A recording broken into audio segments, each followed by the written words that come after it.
मैं doctor Geetika, founder of Treya Ayurveda.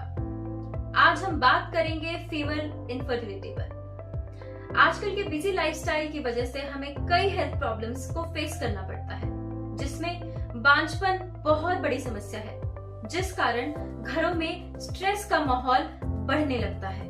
तो आइए पहले जाने इनफर्टिलिटी है क्या।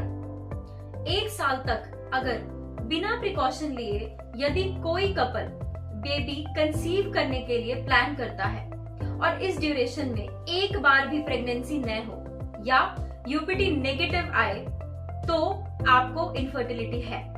इनफर्टिलिटी दो प्रकार की होती है, प्राइमरी और सेकेंडरी। प्राइमरी इनफर्टिलिटी में 12 साइकिल तक ट्राई करने पर भी अगर कोई महिला कंसीव न कर पाए तो उसे प्राइमरी इनफर्टिलिटी कहते हैं। और सेकेंडरी इनफर्टिलिटी में कोई भी महिला अगर एक या एक से ज्यादा बार कंसीव कर चुकी हो पर उसके बाद वो प्रेग्नेंट ना हो रही हो तो वो सेकेंडरी इनफर्टिलिटी कहलाती है। अब हम बात करेंगे फीमेल इनफर्टिलिटी के कारणों पर। इसके मेजरली दो फैक्टर्स हैं, एक मेल फैक्टर और फीमेल फैक्टर। सबसे पहले हम बात करेंगे मेल फैक्टर पर, यानी स्पर्म्स का एग को भेद पाने की क्षमता का कम होना या फिर न होना। अगर स्पर्म्स की क्वालिटी या क्वांटिटी सही न हो तो आयुर्वेद में बहुत आसानी से इसका इलाज संभव है।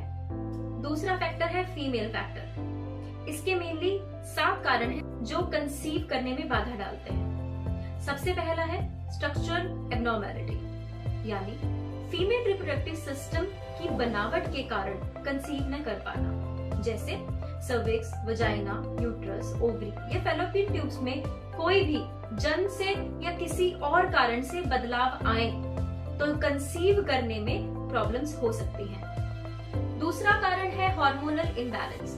बच्चा पैदा करने के लिए रिप्रोडक्टिव हार्मोन्स जैसे AMH, oestrogen, progesterone, luteinizing hormone, follicular stimulating hormone का बैलेंस होना बहुत जरूरी है। अगर ये डिस्टर्ब होंगे तो भी आप कंसीव नहीं कर पाएंगे। तीसरा कारण है ओव्यूलेशन ठीक से न होना, मतलब एग का नॉर्मल न बन पाना। यह हार्मोनल इम्बैलेंस की वजह से होता है। कभी कभी गलत आहार जैसे ट्रांस फैट जैसे पैक्ड या प्रिजर्वेटिव युक्त फूड ज्यादा खाने से नेगेटिव इफेक्ट होता है इंसुलिन सेंसिटिविटी पर। इंसुलिन के बिगड़ने पर रिप्रोडक्टिव हार्मोन्स भी बिगड़ने लगते हैं, जिसका सीधा इफेक्ट ओव्यूलेशन पर पड़ता है और आपको इनफर्टिलिटी जैसी प्रॉब्लम्स का सामना करना पड़ता है। चौथा कारण है फैलोपियन ट्यूब्स का बंद हो जाना या फंक्शन न हो पाना। फैलोपियन ट्यूब्स अगर किसी भी रीजन से ब्लॉक हो जाएं तो फर्टिलाइजेशन नहीं हो पाएगी, क्योंकि ट्यूब्स ब्लॉक होने से स्पर्म एग तक पहुंच ही नहीं पाएगा। ये ब्लॉकेज किसी भी इंफेक्शन जैसे एसटीडीज, जो कि क्लेमाइडिया या गोनोरिया की वजह से हो सकती है। पोस्ट ऑपरेटिव कॉम्प्लिकेशन में भी फैलोपियन ट्यूब्स बंद हो सकती हैं due to any scar. MTP pills या एबॉर्टिव पिल्स खाने पर अगर पूरी तरीके से क्लिंजिंग न हो तो भी इंफेक्शन फैलता है और जिस कारण फैलोपियन ट्यूब्स ब्लॉक हो सकती हैं।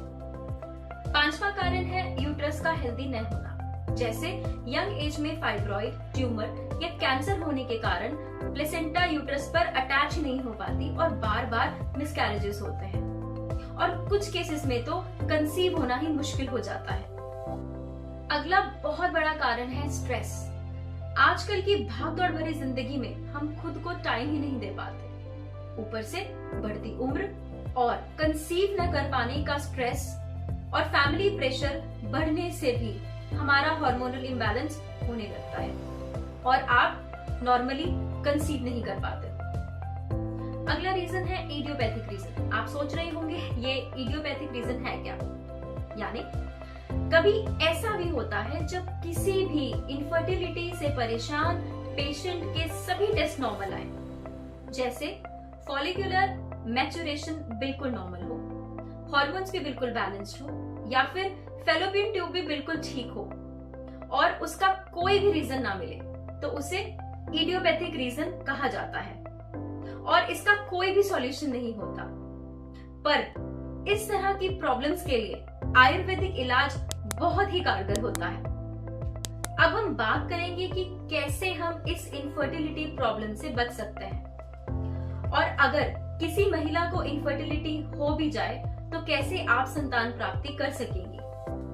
सबसे पहले राइट डाइट लेना बहुत ही ज्यादा जरूरी है, जिसमें जिंक, विटामिन सी या फिर हाई फाइबर रिच फूड होना बहुत जरूरी है, जैसे सीजनल फ्रूट्स एंड सैलेड्स खाना, जिसमें ग्रीन लीफी वेजिटेबल्स बहुत ही ज्यादा जरूरी है, और पंपकिन सीड्स और wheat germ oil infertility patient के लिए बहुत कारगर पाए गए हैं। दूसरा, लाइफस्टाइल में छोटे छोटे बदलाव, जैसे टाइम से उठना या सोना, 7 से 8 घंटों की नींद लेना, योगा, एक्सरसाइज या मेडिटेशन जैसी टेक्निक से खुद को स्ट्रॉन्ग बनाना बहुत जरूरी है। कुछ योगासन जैसे वॉरियर पोज, मालासन, भद्रासन, हष्टपद अंगुष्ठासन और सेतु बंदासन इनफर्टिलिटी में बहुत कारगर है। अनुलोम विलोम भी स्ट्रेस को रिलीफ करने में काफी कारगर है। मेडिटेशन को सुखासन और निस्पंद भाव में प्रैक्टिस करने से भी आप अपनी फर्टिलिटी को बूस्ट कर सकते हैं। जब भी आपको कंसीव करने का प्लान करना है तो कोशिश करें जल्दी ही प्लानिंग करें, क्योंकि जितना लेट करेंगे कॉम्प्लिकेशन एज के साथ बढ़ती जाएंगी। आजकल एक नया ट्रेंड है कि आप स्पेसिफिक मंथ का बॉर्न बेबी चाहते हैं, जिस कारण कई साल वेस्ट भी हो जाते हैं और कई बार तो आपको ना चाहते हुए भी हार्मोन्स की पिल्स खानी पड़ती हैं।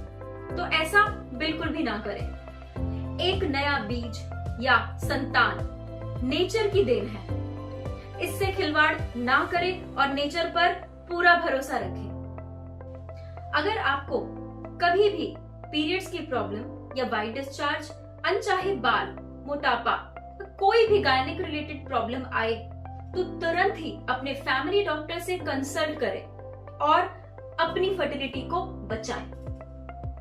आयुर्वेद में भी इनफर्टिलिटी के लिए जो कारण बताए हैं, उन कारणों को दूर करने के लिए शरीर की शुद्धि, आर्तव शुद्धि, अच्छा आहार विहार, योगासन और कई तरह की जड़ी बूटियों का वर्णन है, जिससे आप मां बनने का सुख पा सकते हैं।